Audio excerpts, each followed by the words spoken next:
Maggie Barnes peeked out from behind her curtain window. She watched as the two men carried the furniture out of the moving van and into the house next door.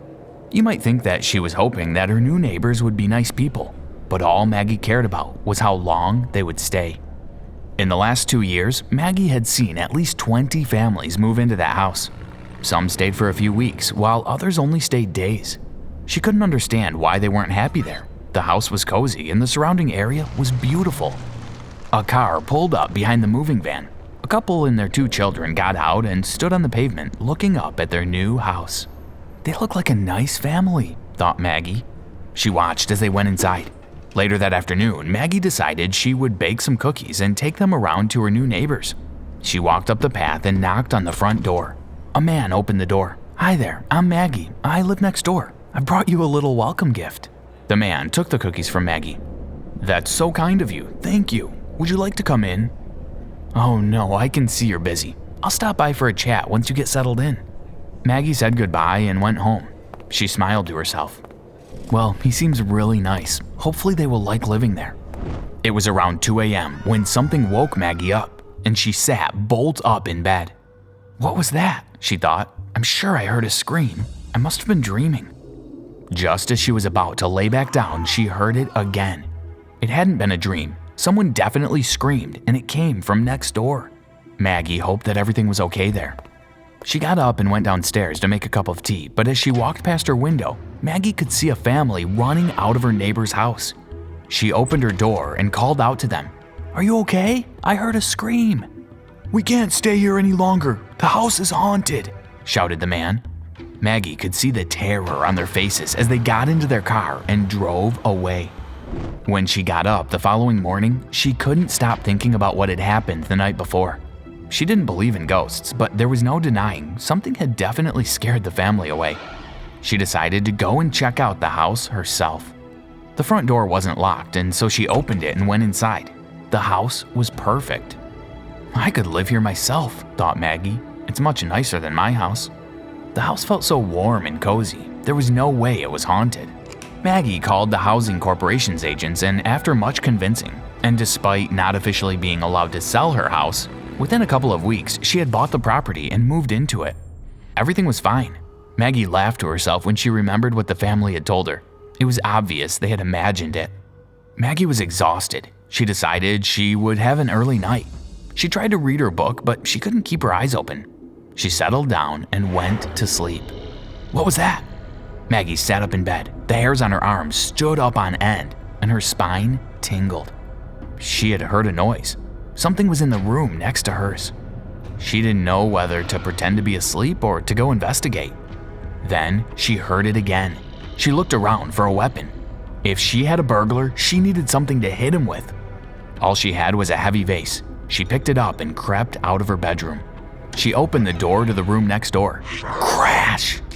She dropped the vase and it smashed on the floor. She tried to scream, but no sound came out. Her face was frozen in terror as she read the words written into the condensation on her window. You're not alone. I'm coming to get you. Welcome back to SCP Exposed.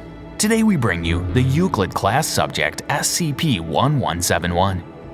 But first, don't forget to subscribe to our channel so you won't miss out on any more SCP stories. SCP-1171 is currently occupied by Dr. Matthews, who has established a false identity as a technical writer. A tall wall has been erected between the backyard, and all anomalous windows visible from the front of the house have been fitted with shutters. For security, several agents have moved in under the guise of lodgers. SCP-1171 is a 2-story house in Queensland, Australia. It was built in 1958 and has been owned by several families, most of whom reported no unusual activity. The anomalous properties of 1171 manifest on various windows of the house. Regardless of relative humidity, a layer of condensation is continually formed on the window panes. The source of this moisture is as yet unknown. An entity hereby referred to as SCP-1171-1 communicates by writing in the condensation, as though it were running an appendage along the surface of the window. No biological traces have been discovered on the windows that can be attributed to it. Two-way communication can be accomplished by writing back. SCP-1171 is apparently an inhabitant of another world, calling itself Beauremont. It claims not to be human and is actively hostile to humanity. It believes Dr. Matthews to be an entity similar to itself. The most recent homeowner, John Wortham, complained about ghosts, prompting investigation by civil authorities and eventually Foundation agents. Following the investigation, the house was purchased through a front organization, and Mr. Wortham's memories were altered. The following is a transcript of an interview between Dr. Matthews and SCP-1171-1. Carbon-based monkeys, go home. Hello? There was a short pause before 1171-1 replied. Is someone there? My name is Dr. Matthews. Nice to meet you. I'm Beauremont. Where are you? In my living room. Where are you? In another living room. This is neat. How are you doing this? I don't know. I thought you were doing it. It's good to have someone intelligent to talk to. An oval with 5 dots and a curved line appeared on the window. 2 dots were below the line, 1 above it, and 2 on the left.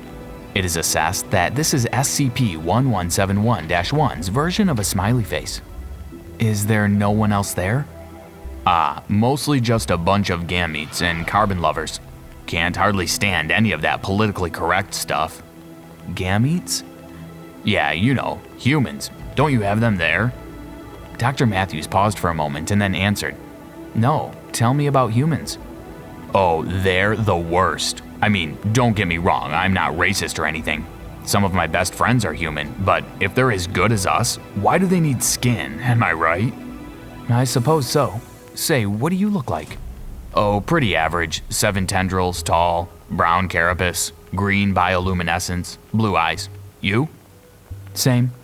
Dr. Matthews conducted several interviews with SCP-1171-1. In one of these, the entity complained about being upstaged by a human.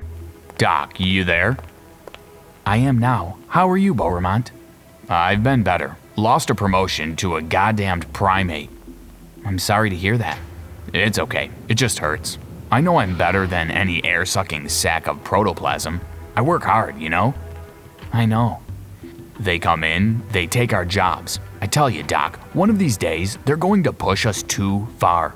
Not that I'm saying we should get violent, but that's the natural result if things keep going this way. I hope it doesn't come to that. Oh, sure, no one does. I mean, they can't help being what they are. But they keep coming in. I mean, I don't mind having a few as neighbors, so long as they mind themselves, but would you want your spawn sibs to marry one? I suppose not. A later interview was also held by a Foundation agent. Doc, you there? He's out. I'm watching his house for him. Who are you? My name's John Doe. I am a human. Oh, I didn't know Doc knew any humans. Is that a problem? No. It's about time Doc got some human friends. Great to see that he's meeting new people. Glad to hear that. Variety is the spice of life, that's my motto. How are you? Is your skin nice and flexible? Inside's full of fluids? Everything is satisfactory, thank you. I've got to go. You take care, John Doe. Soon after, Dr. Matthews returned to the scene. He and SCP-1171-1 had this exchange. Doc, are you there? I'm here, Beauremont. Did you know there was a human in your house? Yes, he moved here recently. Well, I had some words with him. He was a bit lippy, but I put that gamete in his place. I see. He didn't give you too much trouble, did he? Nothing I can't handle. You gotta know how to talk to them is all. Let them know who's boss, that's the ticket. I'll keep that in mind.